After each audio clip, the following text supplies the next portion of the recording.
만만치 않은 본문에 왔습니다. 이 본문은 기록된 말씀이 가지는 보다 중요한 깊이가 보통 잘 이해되지 않는 피상적으로 넘어가는 본문 중에 하나입니다. 정력에 관한 문제에 관한 권면이 아니고 훨씬 깊은 금욕주의에 관한 것입니다. 1절에 나오는 너희가 쓴 문제에 대하여 말하면 남자가 여자를 가까이 아니함이 좋으나, 이런 말은 당시 이 고린도 교회와 그 시대에 유행했던 지혜나 또는 완벽함은 금욕적인 것이 그 당연한 과정이고 단계를 필요로 한다고 믿었던 시절입니다. 그래서 그런 사상은 아직까지도 있어서 좋아하는 것을 안 하는 것이 커다란 신앙적인 그 방향 혹은 단계로 이해되곤 합니다. 그래서 우리 시절에는 어느 만큼까지 그게 경도됐었느냐 하면 한 가지 일에 두 가지 그 선택이 있으면 자기한테 손해보는 길을 택한다, 그렇게까지 썼었습니다. 그 당시는 그것이 우리에게 확실히 하나의 방향을 선택하는데 좀 더 신앙적인 길을 가게 하기 위한 좋은 의미로 쓰였던 것 같습니다. 그러나 결국은 그것은 더 깊고 넓은 내용으로 가는 데는 그것이 오히려 방해가 된다는 것을 알 만큼 되었습니다. 골로새서 2장에 가면 이 문제가 당시에 얼마나 이 초대교회의 보편적인 생각이었는지 경고가 여러 군데 나옵니다. 골로새서 2장 20절, 너희가 세상의 초등학문에서 그리스도와 함께 죽었거든 어찌하여 세상에 사는 것과 같이 규례에 순종하느냐. 곧 붙잡지도 말고 맛보지도 말고 만지지도 말라 하는 것이니 이 모든 것은 한때 쓰이고는 없어지리라. 사람의 명령과 가르침을 따르느냐. 이런 것들은 자의적 숭배와 겸손과 몸을 괴롭게 하는 데는 지혜 있는 모양이나 오직 육체 따르는 것을 금하는 데는 조금도 유익이 없느니라. 놀라운 표현이죠. 그런 것들이 그 시대에 한 가지 역할을 한 것들이 많습니다. 우리 금식, 철야, 그다음에 성경 통독 같은 거 다 당연히 좋은 일이었고 신앙의 단계에서 분명히 거쳐야 할 초보적 단계들입니다. 그러나 그게 전부가 돼버리곤 했습니다. 성경을 몇 번 읽었느냐고 묻기 시작하고 금식을 며칠 했느냐, 전도를 몇 명 했느냐가 나중에 다 올무가 됐습니다. 잘 아시죠? 여기 얘기하는 것 같이 자의적 숭배와 겸손과 몸을 괴롭게 하는 데는 지혜 있는 모양이나 오직 육체 따르는 것을 금하는 데는 조금도 유익이 없느니라. 참으로 무섭습니다. 그것들이 나에게 옳은 방향을 가게 했음에도 불구하고 거기에 붙잡혀서 결국 그렇게 한 사람과 그렇게 안 한 사람으로 구별이 되지, 신앙적인 유익이라는 것은 여러분의 인격과 성품과 여러분의 현실에서의 책임, 선택, 순종 같은 것을 말합니다. 그러니까 이런 것들이 무엇이든 간에 아무리 좋은 것이라도 그것이 궁극적인 권위가 되고 심판의 기준이 될 수 있는 건 아무것도 없습니다. 마태복음 7장에 나오는 예수님의 중요한 그 경고를 기억하시죠? 주여 주여 하는 자마다 다 전국에 들어갈 것이 아니니라 입니다. 나의 뜻을 준행하는 자여야 한다. 그날에 많은 사람이 나에게 말하기를 주여 내가 주의 이름으로 선지자 노릇하고 주의 이름으로 능력을 행하고 주의 이름으로 병을 고치지 않았습니까? 내가 그들에게 밝히 말하되 내가 너희를 도무지 알지 못하노니 내게서 떠나가라 하리라. 무시무시한 말이죠. 여러분, 이렇게 신앙 세계에서, 기독교 신앙 세계에서 갔다고는 어떤 명분이나 어떤 주장도 자기에게서 유익을 자아내고 스스로가 하나님의 자녀라는 영광에 이르는 결과 없이 주장하는 것들은 다 시험이 되는 것입니다. 스스로에게, 상대방에게. 그러니까 이런 말들은 조심해야 되는 겁니다. 우리 교회는 사랑이 없어. 이렇게 말하는 놈은 죽여버려야 됩니다. 네가 해. 그래야죠. 너부터 해. 왜 눈을 부릅뜨고 그딴 말을 해. 그래야 됩니다. 안타까워하고 기도하셔야 되는 겁니다. 사랑을 어떻게 강요를 합니까? 사랑을 강요한다고요? 너 그 사람 집 부잣집이니까 시집가 이렇게 얘기하는 거하고 똑같지 않습니까? 그렇게는 못하죠. 왜 그 사람하고 결혼하려고 그래? 너 그 사람이 돈이 많아서 그래? 아니야, 난 그 사람이 거지라도 좋아. 이 말을 할 수 있어야지. 그럼 그 사람이 정말 재산 다 남한테 주고 빈털터리라도 할래? 그래, 다 주라 그래. 그렇게 하셔야죠. 그게 신앙입니다. 우리는 모든 일에 죄가 들어올 수 있다는 사실을 명백히 알고 있어야 됩니다. 주제나 명분이나 주장이 맞다고 해서 그것이 맞는 말이 아니고 유익이 있는가를 봐야죠. 그게 지금 얘기입니다. 너희는 금욕주의다. 그렇게 하고 자신을 증명하고 있다. 욕심을 채우고 헛된 영광을 바라는 건 당연히 잘못이지만 기독교가 기쁨을 외면하는 것이 내용이 된다는 것은 있을 수 없다. 그렇게 얘기하는 것입니다. 기쁨과 영광이 아니고 손해보는 것으로 증명하는 정도 갖고는 기독교가 아니다. 그건 훨씬 큰 영광, 훨씬 큰 기쁨, 훨씬 큰 보상을 약속하고 있다. 무슨 보상? 하나님을 닮는 보상, 하나님의 자녀라는 지위, 하나님의 영광의 찬송이라는 궁극적 결과를 약속하고 있다. 그 과정을 보여야 될 거 아니냐, 그렇게 얘기하죠. 그래서 여러분 본문에 나오는, 본문으로 돌아가셔서 이 말이 등장하는 것입니다. 7절, 나는 모든 사람이 나와 같기를 원하노라. 그러나 각각 하나님께 받은 자기의 은사가 있으니 이 사람은 이러하고 저 사람은 저리하리라. 내가 결혼하지 아니한 자들과 과부들에게 이르노니 나와 같이 그냥 지내는 것이 좋으니라. 나와 같으라는 것은 결혼하지 말고 혼자 살아라를 얘기하는 것 아닙니다. 무엇을 안 해서 자기 증명을 하지 말고 하나님의 영광과 뜻을 위해서 몸바쳐 일하는 명예로운 인생이 되라. 그렇게 얘기하는 겁니다. 나같이 되라가.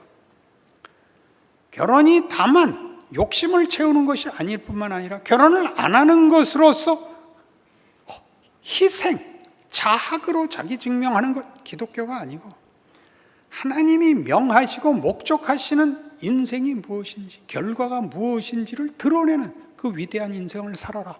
나를 봐라. 그렇게 얘기하는 것이죠. 각각의 자기 지위를 도망갈 수 없잖아요. 그게 하나님이 우리를 붙들어서 맡기고 시키시고 훈련하시고 채우시는 하나님의 지혜요, 하나님의 작정인데 뭐가 더 낫다는 거예요? 왜 성질은 부리고 그러세요? 그럼 어떻게 여기서 성질을 안 부리겠어요?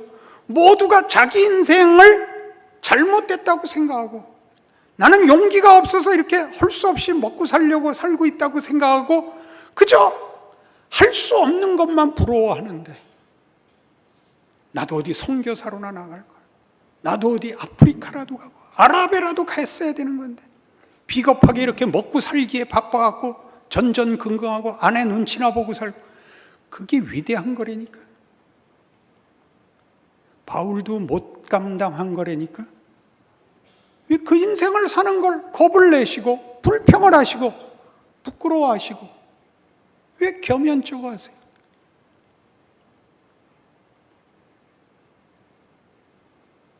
얼마나 책임 있는 일과 구체적인 일과 매일 현실적으로 하나님이 개입하시는 인생을 살게 했어요.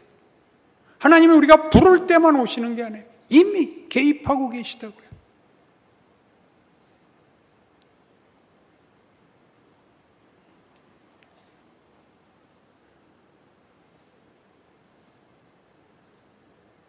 우리가 정하지 않은 시대, 우리가 정하지 않은 사회, 우리가 선택하지 않은 조상들과 자식들을 가지고 있습니다. 하나님의 신비죠. 구체적이죠. 각자 모두의 위대한 지위입니다.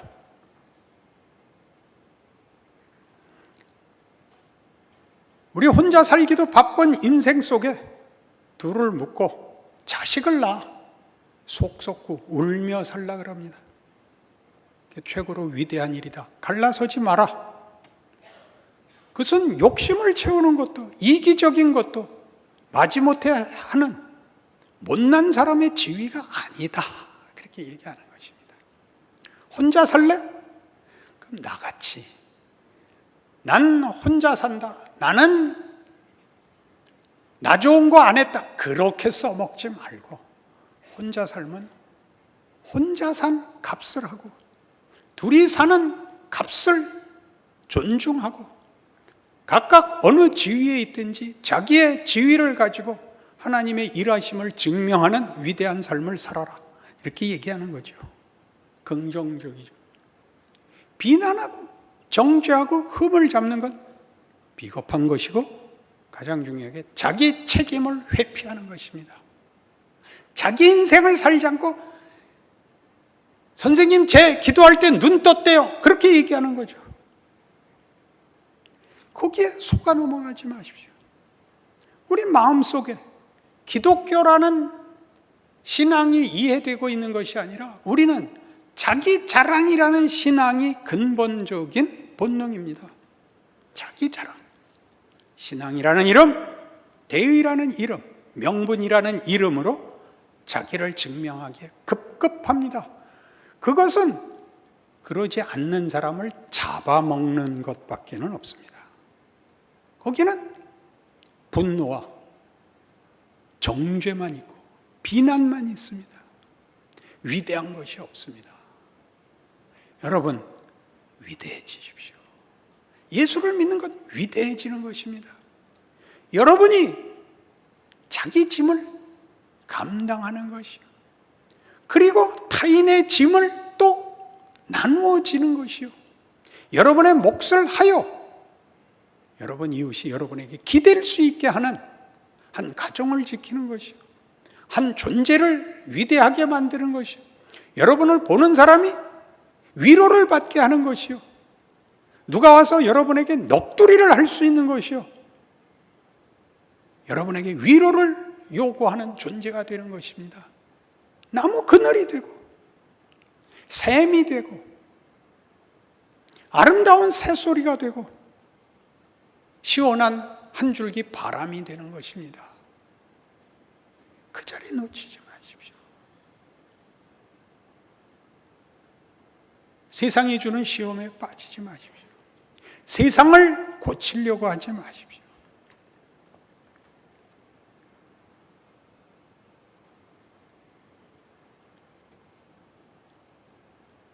이러한 자기 책임을 지는 일에 세상은 원래 책임을 질 명예와 희망이 없으니까 모두가 비난을 하고 모두가 분노하고 정죄하고 하는 방법 외에 다른 방법이 없지만 교회는 그렇지 않습니다.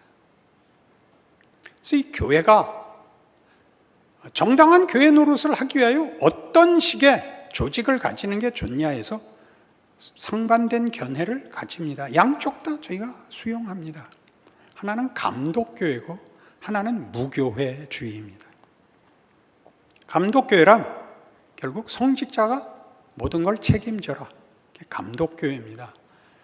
천주교, 감리교, 성공회, 이게 감독교회입니다. 왜요? 책임을 질 사람이 있어야 되기 때문입니다. 그래서 여러분 부부 생활을 해보면 알게 되겠지만 결국 부부 사이에서 최종 결정은 남편이 져야 됩니다. 남편에게 권력이 있다든가 권위가 있다는 얘기가 아니라 부부는 그렇습니다. 남자가 마지막 결정을 하고 그 결정에 책임을 져야 됩니다. 그렇지 않습니까? 여자가 책임을 질 능력이나 사명이 있게 되면 여자들은 혼자 살아야 맞습니다. 부부는 그렇습니다. 그 지위가 그렇고 역할이 그렇습니다. 그건 우열의 문제가 아니라 하나님이 그렇게 남자의 몫과 여자의 몫을 만들었습니다. 결정하고 주장하는 게 우위에 있는지 순종하고 감수하는 게 우위에 있는지 성경은 대등하다 그럽니다. 여자가 아내가 남편의 것이며 남편이 아내의 것이라고 얘기합니다. 잊지 마십시오. 앞장서는 사람이 꼭 대장이 아니고 뒤에 있는 사람이 동일한 지위와 동일한 능력과 동일한 권위를 가진다고 가르칩니다. 교회는 더더욱 그렇습니다. 성직자가 최고의 권력이거나 우월하다는 얘기가 아닙니다. 궁극적인 짐을 누가 질 것인가 해서 감독교회는 그 조직의 최고의 결정권자를 성직자로 삼았고 무교회주의는 그런 거 다 없애버렸습니다. 지위를 없애고 모두 대등한 평신도로 만들었습니다. 그건 어느 형태를 취하느냐의 문제가 아닙니다. 어느 형태가 우월한 것이 아니라 그 형태를 수긍한 사람들이 그 교회와 그 조직으로 유익을 만드는가에 있습니다. 장로교회가 낫냐 침례교회가 낫냐가 아니라 그 교회가 무슨 신앙적 유익을 만들었느냐입니다. 교회에 속하면 부부가 그러하듯이 교회와 내가 하나입니다. 내가 교회의 일원이고 내가 교회를 만드는 주역입니다. 부부가 그러하듯이 그건 짐이 전체의 것이며 개인의 것입니다. 자기는 안 하고 구경만 할 수 없고 비난만 할 수 없고 충고만 할 수 없습니다. 짐을 져야 됩니다. 그 짐 속에 뭐가 있냐? 우리의 선택이 잘못된 것을 후회하는 짐까지 가져야 합니다. 언제나 오를 수는 없습니다. 언제나 오르라고 하면 결정을 내릴 수가 없습니다. 저희 초등학교 때는 무슨 현실이 가장 많이 회자됐느냐 하면 소풍 가는 날은 비가 옵니다. 기억나시죠? 학교 수위 아저씨가 그 용을 잡아서 용이 진노해서 무덤 속에서 저주를 퍼버서 운동회 날이나 소풍 가는 날은 비가 온다고 믿었습니다.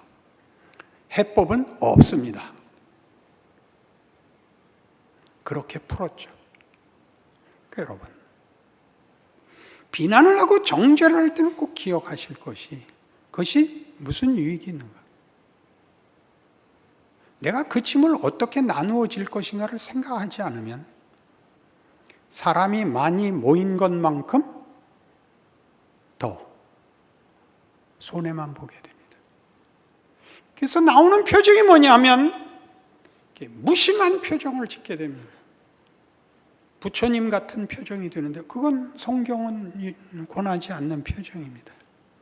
나는 제3자인 것 같이 모든 구차한 말을 못 들은 것 같이 관계가 없는 것 같이 그렇게 하고 우리 교회에 오시면 안 됩니다. 다른 교회 가십시오. 자기 교회를 자기가 책임지고 나누지 않을 거면 그딴 얼굴로 나오시면 안 됩니다. 이것이 비난으로 들리십니까? 우리가 자식들한테나 부부 사이에서 집안 얘기 밖에서 하지 마라는 얘기는 언제나 하는 얘기입니다. 그러죠? 밖에다가 자랑하는 얘기하는 게 아니라 비난하는 얘기를 밖에다 하면 안 되죠.